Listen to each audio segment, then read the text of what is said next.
ರಾಜ್ಯ ಬಜೆಟ್ ಮಂಡನೆ ಮಾಡಿ ಸಾಲದ ಮೂಟೆ ಕಟ್ಟಿದ್ದಾರೆ ಅಂತ ಚಿತ್ರದುರ್ಗದಲ್ಲಿ ಮಾಜಿ ಸಚಿವ ಶ್ರೀರಾಮುಲು ಕಿಡಿಕಾರಿದ್ದಾರೆ. ಸಿದ್ದರಾಮಯ್ಯ ಸಾಲ ಜಾಸ್ತಿ ಮಾಡಿದ್ದಾರೆ, ನಾಳೆ ಹುಟ್ಟುವ ಮಕ್ಕಳಿಗೂ ಸಾಲ ಮಾಡಿದ್ದಾರೆ, 50,000 ಕೋಟಿಗೂ ಹೆಚ್ಚು ಸಾಲದ ಬಡ್ಡಿಯಾಗಿದೆ. ನಾಡಿನ ಜನರು ಬಜೆಟ್ ಮೇಲೆ ಅಸಮಾಧಾನ ವ್ಯಕ್ತಪಡಿಸಿದ್ದಾರೆ. ಈ ಸರ್ಕಾರ ಬಂದ ಬಳಿಕ ಮೀಸಲಾತಿ ಕಡಿಮೆ ಮಾಡುವ ಕೆಲಸ ಮಾಡ್ತಿದೆ. 50,000 ಹುದ್ದೆ ನೇಮಕಾತಿಗೆ ಮೀಸಲಾತಿ ನೀಡದೆ ಭರ್ತಿ ಮಾಡ್ತಿದ್ದಾರೆ.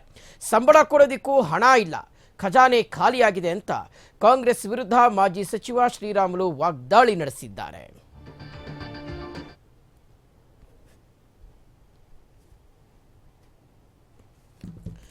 ರಾಜ್ಯ ಬಜೆಟ್ ಮಂಡನೆ ಮಾಡಿ ಸಾಲದ ಮೂಟೆ ಕೊಟ್ಟಿದ್ದಾರೆ ಅಂತ ಚಿತ್ರದುರ್ಗದಲ್ಲಿ ಮಾಜಿ ಸಚಿವ ಶ್ರೀರಾಮುಲು ಗಂಭೀರ ಆರೋಪವನ್ನು ಮಾಡಿದ್ದಾರೆ.